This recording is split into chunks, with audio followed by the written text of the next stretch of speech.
Olá, pessoal! Com o quarto episódio dos Anéis de Poder, a gente já está na metade da primeira temporada, né? Aqui nesse vídeo a gente vai analisar o quarto episódio, que eu já adianto, eu gostei muito. Eu acho que visualmente não só me fez lembrar de um filme, né? Mas também a trama, a própria trama e como eles estruturaram o episódio, parecia realmente que era uma história completa ali, dentro daquela hora, 1 hora e 5 minutos que a gente teve do episódio, né? Então vamos lá?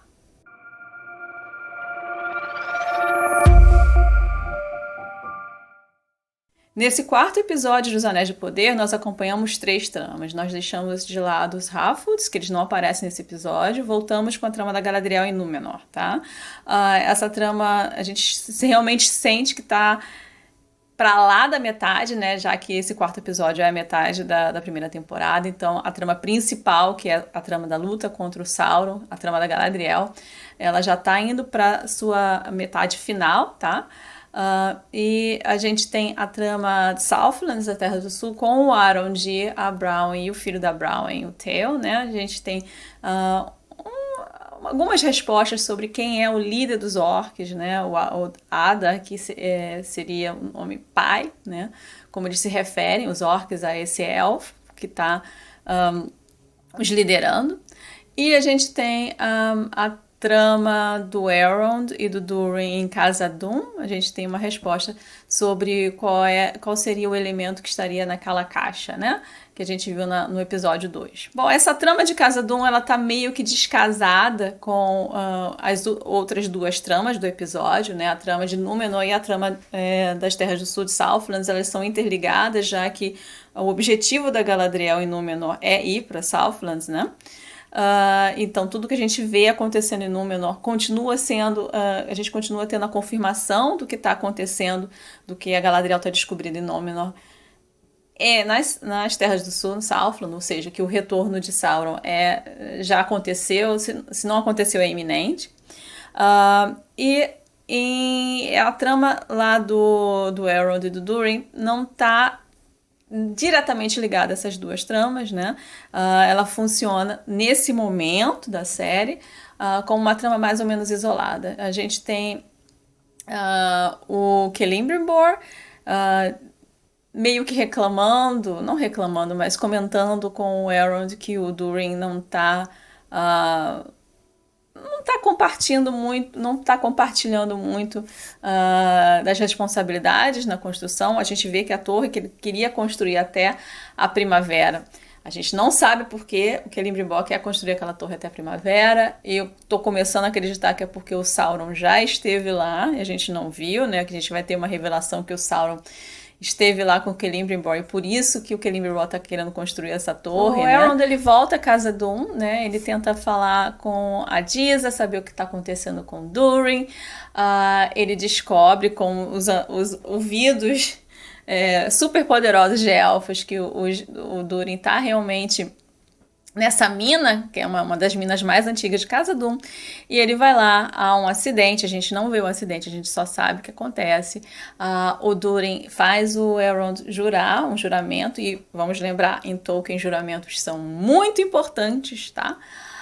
E que não vai contar a ninguém a informação que o Durin vai compartilhar com um amigo dele, e é sobre a descoberta de Mithril. Mithril, para quem não se lembra, na trilogia principal, nos filmes, né, é aquele metal super resistente que o Frodo, inclusive, ele tem uma camisa de Mithril, né, que é o que salva a vida dele num certo momento. O final dessa trama, a gente vê basicamente a decisão do Durin, né, de ir com o Elrond visitar o Gil-galad, eles começarem a realmente levar a sério, adiante essa aliança, porque o Durin, ele tem uma intuição, né, de que tem mais coisa aí dentro dessa construção dessa torre, dentro do interesse dos elfos agora de manter relações com os anões. Bom, essa trama em particular, né, o que brilha, continua brilhando, são os três atores principais, a Disa, que, aliás, muita gente reclamou que anãs, elas devem ter barba, né? Mas as pessoas têm que reparar, ela é uma anã feminina, então a interpretação deles que eu achei muito boa, que é na verdade uma interpretação que eu tinha também, é que a barba das anãs ela é mais sutil, então são apenas uns cabelos aqui que ela tem, né, do lado, né? Se você olha numa parte que ela tá virando, ela tem aqui os cabelos, então ela tem teoricamente barba sim, tá? Canonicamente correto, mais um detalhe que eles fizeram canonicamente correto. Bom, a trama das Terras do Sul, Southlands, é um pouco mais complicada, mas eu acho que eles conseguiram fazer um bom trabalho. No entanto, eu tenho que admitir que eu fico um pouco chateada da gente não ter todas as respostas, né? Eu queria já ter uma resposta mais direta de quem o Adar é, né? De que elfo, quem é esse elfo? Mas ele não diretamente diz quem ele é, ele só pergunta pro Arond, ele dá algumas pistas da identidade dele, né? Ele pergunta pro Arond onde o Arond nasceu, deixando a gente acreditar que na verdade o Arond seria mais novo que ele seria um elfo mais velho, tá? O Arond fala que em Beleriand, que seriam as terras que foram inundadas no final da Primeira Era, então boa parte, vamos lá, 80% daquele país não existe mais, onde o Gil-galad tem a cidade dele, onde ele governa, em Lindon, seria a parte sul desse país, que ainda existe, essa parte sul ainda existe. E o Arond seria de lá, né? Tinha elfos silvestres por ali. Bom, se você categoriza elfos silvestres, todos os elfos que estão na Terra-média que não foram para Valinor, então sim. Mas o Ada, ele menciona que ele viajou muito e que ele há muitos anos ele esteve naquela terra também, pergunta exatamente no Rio, se ele tinha ido no Rio, Arond e tal. Então a gente tem mais ou menos ideia de que o Adar, esse elfo que seria considerado o pai dos orcs, a gente vê isso, né, que os orcs consideram ele, não é por medo que eles o seguem, os orcs, né, que eles seguem realmente ele por respeito e por amor também. E a gente vê também que ele tem uma relação afetiva com os orcs, tá? Mas aparentemente esse elfo ele estava em Beleriand na Primeira Era, tá? A gente não sabe se ele é um dos Noldor, ele está com o cabelo comprido, tá? Então pode ser que ele seja, né? E a gente sabe que ele é um soldado. E a gente também tem informação de o que ele está procurando. Ele está procurando o que a gente já imaginava, que é aquela espada que o Theo achou, tá? O Arond, ele é liberado dali, ele não escapa, ele é liberado para voltar para a torre onde estão os habitantes das cidades, né, de Harad, de Tir Harad, né, das vilas em torno de Tir Harad, para dar um ultimato do Ada, desse personagem. A gente vê que a Brown está tendo alguns problemas, eles estão tendo problemas com comida, né? Porque eles estão recebendo mais pessoas do que eles conseguem alimentar. Então, obviamente, o filho dela vai pegar escondido comida com o amigo foge. E a gente tem a descoberta dos orcs que o Theo está com aquela espada. Esse detalhe do Theo estar com a espada, obviamente passa despercebido da mãe e do padrasto dele, que é o Arondi, basicamente. Mas uma outra pessoa presta muita atenção que o Theo está com aquela espada, que é o cara da taverna, né? E o cara da taverna se revela como um seguidor do Morgoth, basicamente. Essa é a grande revelação, na minha opinião, dessa trama. E, canonicamente, muito correto, o Morgoth, ele tinha espiões, ele tinha gente infiltrada em vários lugares, tá? E isso continua, o Sauron também usa essa tática de ter espiões, de ter agentes dele observando e influenciando outras pessoas ali. E interessante notar que, na verdade, esse cara, ele tinha a possessão daquela espada antes. Então, é o tipo de relíquia mágica, né, que já meio que a gente tem a impressão de que modifica meio que a personalidade da pessoa, né? Como se fosse um precursor do anel de poder, tá? O Theo, ele já fica um pouco mais agressivo quando ele tá com aquela espada, e aquele cara também fala, e o cara meio que fala, ó, ele tá voltando, fica preparado pra você ter a sua, pra gente, né, seguir. Ou seja, ele tá chamando o Theo pra seguir o herdeiro de Morgoth, que seria o Sauron, né? Bom, a trama da Galadriel, né, desde quando ela começou no primeiro episódio, que estava mais estruturada com os elfos, até agora que ela tá em Númenor, ela tem sido alvo de críticas. A maioria das críticas eu não concordo, tá? Eu acho que se você tá lutando contra uma ameaça que pode ser capaz de terminar, de acabar o mundo, né? Você estaria frustrado mesmo que você não está encontrando nenhuma ajuda em ninguém te acredita. Mas a única coisa que eu concordo é que, em comparação com as outras tramas, né? Inclusive a dos Harfoots, que tem sido uma trama que tem me surpreendido muito positivamente, a trama da Galadriel deixa um pouco a desejar, até por conta das motivações que a gente não entende quais são a ordem de prioridade da Galadriel, né? A gente não entende. Nesse episódio, a gente tem já uma mudança. Eu achei que a trama da Galadriel foi a melhor trama, né? E eu explico. A trama da Galadriel em Númenor parecia um filme mesmo. Você tinha um começo, meio e o fim, né? A gente teve o primeiro episódio agora, o episódio 4, que não terminou com um cliffhanger, não terminou com um gancho para outro episódio, terminou como se fosse um filminho, tá? Eles estão indo para a Terra-média, né? E a gente começa o episódio com a Míriel tendo um sonho, né? Ela sonha com a destruição de Númenor, né? A Míriel, ela se encontra com a Galadriel, ela tem um encontro com a Galadriel em que a Galadriel tenta convencê-la a lutar, né, nas terras do sul, nas Southlands, que o Sauron voltou, né? O Elendil está presente, então isso quer dizer que o Elendil agora tem um certo prestígio na corte. E a Míriel explica para Galadriel que ela não pode fazer isso, não há como, ela não tem poder político para fazer isso, para tomar essa decisão, porque a facção contra os elfos que a gente vê com o Pharazôn, que tá na cidade, a gente vê pessoas já falando contra Galadriel, que Galadriel é um elfo que vai destruir tudo deles e tal, os elfos vão vir, vão pegar tudo. O Pharazôn, ele é dessa facção contra elfo e ele é super popular, muito mais popular do que a Míriel, né? E a Míriel fala isso, ela e a Galadriel se desentendem, a Galadriel vai parar na prisão, e aí o Halbrand conversa com ela, fala, bom, você pode ter razão, mas se você não está conseguindo vender a sua ideia, não adianta nada, então você tem que mudar de tática.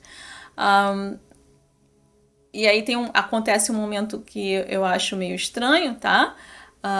Que é o do Pharazôn, né? A Galadriel, quando ela vai sair da cela, ela consegue derrotar os soldados e ela consegue ir para onde ela quer ir. E o Pharazôn, ele tá com a espada, aí o Halbrand fala pra ele, como que você vai atacar ela? Não, você sabe pra onde ela tá indo. Então eu achei esse momento meio estranho, porque é um prisioneiro dando conselho pro chanceler, pro primeiro-ministro de Númenor, não cabe. Então, mas a gente já tem estabelecido que o Halbrand tem essa lábia, né? A gente não sabe muito bem quem ele é, então eu meio que aguardo pra ver o que vai dar se esse momento, na verdade, é um momento que foi pedido pra trama, só pra trama se desenrolar, ou se foi um momento mais uma pista de quem é o Halbrand, o que ele quer, quais são os poderes dele, se você quer falar nisso. Porque a gente sabe, e realmente a gente tem o desenrolar da trama. O Pharazôn, ao invés de ir atrás, ele avisa a Míriel que a Galadriel tá indo falar com o pai dela, e eles têm guardas. Quando a Galadriel chega, a Míriel fala, eu tenho guardas aqui, a gente sabia que você estava vindo pra cá, né? Mas a Míriel, o que o Pharazôn não sabe, a Míriel dá uma chance para Galadriel, elas conversam, a Míriel explica para ela bem o que está acontecendo, que o pai dela era realmente pró-elfo, né? Mas que o pai dela chegou ao poder num momento em que essa posição já não era tão popular. E porque ele tem acesso, né, a essa profecia, ele tem acesso a essa visão, ele tentou de todas as formas possíveis fazer com que a ilha se voltasse a favor dos elfos e a favor dos Valas, né, do Vala, e ele não conseguiu. O que ele conseguiu foi ser deposto, e como compromisso eles botaram a Míriel, porque a Míriel era tida como neutra, tá? Ou contra elfos, e ela segue, pelo menos oficialmente, essa política, né? E o Pharazôn é que tem o poder, e ela fala, eu não posso te ajudar nisso, porque a Galadriel tá tentando... E esse é outro momento que eu não entendi muito bem, em termos de canon. Porque a Galadriel fala, vocês lutaram contra o inimigo, vocês lutaram contra o Sauron antes. Eu não sei se ela está se referindo aos ancestrais de Númenor, que lutaram na Guerra da Ira, né? Na última guerra da Primeira Era. Os ancestrais de Númenor, inclusive o Elros, que é o irmão do Elrond, né? E que esses ancestrais foram dados a Númenor pelo Vala como reconhecimento, né, do empenho deles na luta, né, da Primeira Era. Porque se você tá lutando contra o Morgoth, você tá lutando contra o Sauron, e o Sauron é nomeado no primeiro episódio como o grande general do Morgoth, então, em teoria, seria realmente os Númenóreanos ou os ancestrais deles lutando contra o Sauron, ou se eles, nessa compressão, né, da Segunda Era que eles estão fazendo na série, né, de 5.000 anos, 250 anos, né, se Númenor em algum momento já enfrentou o Sauron, não sei, eu acho que, pelo que eu entendi, ela está se referindo à Primeira Era, né, mas a Míriel fala, você não está entendendo, isso já está acontecendo, e ela mostra o Palantir. Palantir a gente viu também na trilogia, né? E a gente tem umas explicações. Eu gosto da série quando ela dá a menção, ela dá uma explicação sucinta, mas ela não entra em detalhes. Os detalhes primordiais são para os fãs sabem os detalhes primordiais, mas a audiência geral, ela tem que saber só a explicação geral, até porque a gente está falando de uma série que não tem todos os direitos para todas as obras de Tolkien, então tem coisas que ele pode falar assim, passando, e tem coisas que eles podem realmente entrar dentro. Os Palantirs parecem um pouco disso, tá? Eu não sei se eles não botaram a explicação toda, porque para não entediar as pessoas, porque você ia ficar lá falando sobre os Palantirs 10 minutos. Mas, em teoria, tudo que elas falaram ali tá certo, tá? Não tá completo, mas tá certo. O que são os Palantirs? Os Palantirs são pedras, né? De comunicação. A razão primordial dos Palantirs de uso dos Palantirs é a comunicação. Então, você tem essas pedras em locações e você pode se comunicar de locações. Na trilogia, a gente vê que o Denethor, né, que tinha um Palantir com o Saruman, e que o Denethor, ele, de alguma forma, ele consegue ter acesso a um outro, tá? E naquele momento, os Palantirs são usados de uma segunda forma que eles podem ser usados, de envios de imagens, de visões. O Sauron, ele deturpa um pouco isso, porque ele manda tipo imagens sem contexto, descontextualizadas, tá? Da luta de Gondor contra Mordor. Então, tipo, o Denethor vê os soldados de Gondor em Mordor e ele acha que isso é o final de Gondor, né? Então ele começa a enlouquecer ali. Mas eles estão indo para esse lance. Você está vendo ali o Palantir como uma pedra que faz visões. E a Galadriel fala, eu sei que é o Palantir. A Míriel explica que é um 7, porque canonicamente não deveria estar ali, tá? Aquele Palantir. Mas a Galadriel dá uma explicação, mais ou menos. Ela fala que o pai dela, quando ele foi coroado, ele recebeu de presente. Alguém deu para ele. Então, a explicação, canonicamente, ele está correta. Aquele Palantir não estava ali antes do pai da Míriel, tá? Onde que estava o Palantir? Estava no oeste. Com quem ele estava esse Palantir de Númenor? Com a família do Elendil. Mas eles não vão para esse lado, eles vão para esse lado. O meu pai, como ele era fiel aos elfos, ele recebeu esse Palantir. Ok. Então o Palantir não estava lá antes, ok, mas está agora. Legal. E a Galadriel fala, eu já sei que eles podem me enviar imagens que não são verdadeiras, né? Imagens que são mentiras. E a Míriel fala, você não está entendendo, você viu a destruição de Númenor. Isso já está acontecendo. Porque na interpretação da Míriel, a chegada da Galadriel é que sinaliza para ela. E a Míriel fala, eu não posso mandar tropas para você, eu não posso. E naquele momento a Galadriel aceita a derrota e vai. E nesse momento que ela aceita a derrota, é o momento que a gente vê que a árvore, quando ela está indo, a Galadriel está indo embora no barco, que a árvore, na verdade, está soltando as folhas. E a gente tem a Míriel meio que entendendo a profecia, que na verdade era o contrário, na verdade não é a chegada da Galadriel que sinalizava o fim, mas a Míriel mandando a Galadriel embora, que estava sinalizando o fim. E ela vai na Sala do Trono e ela fala um pouco da origem de Númenor, que eles ganharam a saída dos Valas pela luta deles contra o mal, e que meio que ela não está pedindo nada que ela não esteja proposta a fazer. Então ela quer investigar, ela quer ver se isso sinaliza o fim, como muitos acreditam na ilha, que o fato da árvore estar caindo, as folhas da árvore sinaliza, né? E ela quer ir para a Terra-média e ela pede voluntários, né? E a gente vê o Elendil anunciando isso, e o Isildur, o filho do Elendil, os amigos do Elendil sendo voluntários também, os amigos do Isildur sendo voluntários também. A gente vê que a filha deles meio que vai ficar em Númenor, né? Então a gente já vê uma separação assim. O que a gente está vendo são pessoas tomando decisões corretas, tá? Com as informações que elas têm, né, disponíveis, tomando decisões racionais, e tentando fazer o melhor com boas intenções, mas a gente sabe que essas decisões racionais de boas intenções, elas só vão adicionar destruição dessas pessoas. A gente vê, eu tô sentindo que isso é um tema nessa primeira temporada. A gente tem o Elrond, ele foi dado essa missão do Gil-galad de ajudar o Celebrimbor. O Celebrimbor quer fazer essa forja, essa torre com essa forja até a primavera.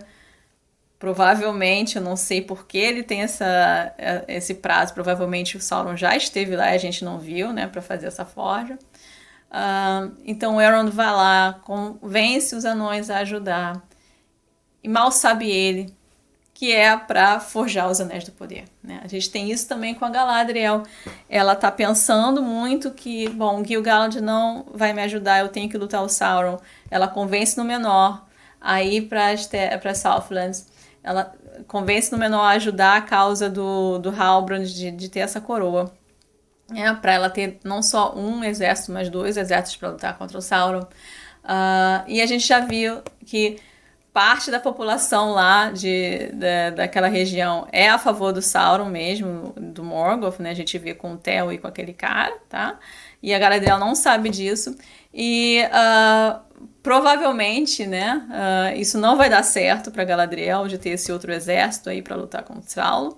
E se eles mantêm o canon, né, que em Tolkien a gente sabe, eu não sei se muito não me lembro se a segunda era ou terceira era, mas que teve dissidentes realmente daquela área, né, que não quiseram lutar contra o Morgoth e foram embora, né? Então a Brown me parece ser uma dessas dissidentes, tá? Mas um exército de dissidentes não vai ajudar a causa da Galadriel, então muito provavelmente a Galadriel vai dar com a cara no chão, né? Com boas intenções, tentando fazer o melhor, ela vai com a cara no chão. E a Míriel a mesma coisa, a gente vê ela não querendo sair da ilha porque ela entende que a situação política lá é muito instável, ela entende que o fim está próximo, mas como ela também vê a Galadriel como não a mensageira do mal, do caos, né, e da destruição, mas como uma possibilidade, ela decide que ela vai ela mesma, né, com voluntários, ver essa ameaça. E ela vai deixar, obviamente, o caminho aberto pro Pharazôn. Só pra terminar, gostei muito. Eu ando gostando de todos os episódios, tá? Eu acho que a série tem alguns pontos que eu melhoraria, tá? Mas dentro das limitações que eles tiveram em termos de qual material eles podem usar, qual material que eles não podem usar, só duas decisões eu ainda não tô muito entendida, né? Mas de resto tá me satisfazendo, né? E o espetáculo também é muito bom. E eu já estou meio que apegada emocionalmente a alguns personagens, como a Nori, como Elendil, como o Elrond, né? Então é isso que a gente quer de uma série, né? A gente quer uma série que você torça pelos personagens e que você consiga também acompanhar a trama, né? Que não tenha muitos furos para não começar a te incomodar. Não, isso eu acho que está sendo boa a série, tá? Tem algumas coisas que eu melhoraria? Tem, mas muito difícil primeira temporada ser perfeita, né, gente? E a gente fica por aqui, tá? Essa é a minha análise aqui do episódio 4 dos Anéis do Poder. Lembrando que amanhã, sábado, a gente tem aquele encontro com o Carlos no canal dele, Universo 42, tá? A gente vai ter uma live onde a gente vai discutir as nossas impressões sobre o quarto episódio dos Anéis do Poder. Deve ser horário habitual, 5 da tarde, horário de Brasília, tá? E quem quiser participar, por favor, vá lá no canal do Carlos amanhã, né, sábado, por volta das 5 da tarde, tá bom? E eu fico por aqui. E na próxima sexta-feira a gente tem o vídeo aqui. Quem quiser também, quem fala inglês, vocês podem acompanhar o podcast no Matt Audios blog, né? Eu vou deixar o link para vocês. Ou mesmo eles também têm um canal do YouTube, né? É pequeno como o meu, mas vai estar lá se vocês quiserem ver, tá bom? Bom, então tá. Tchau!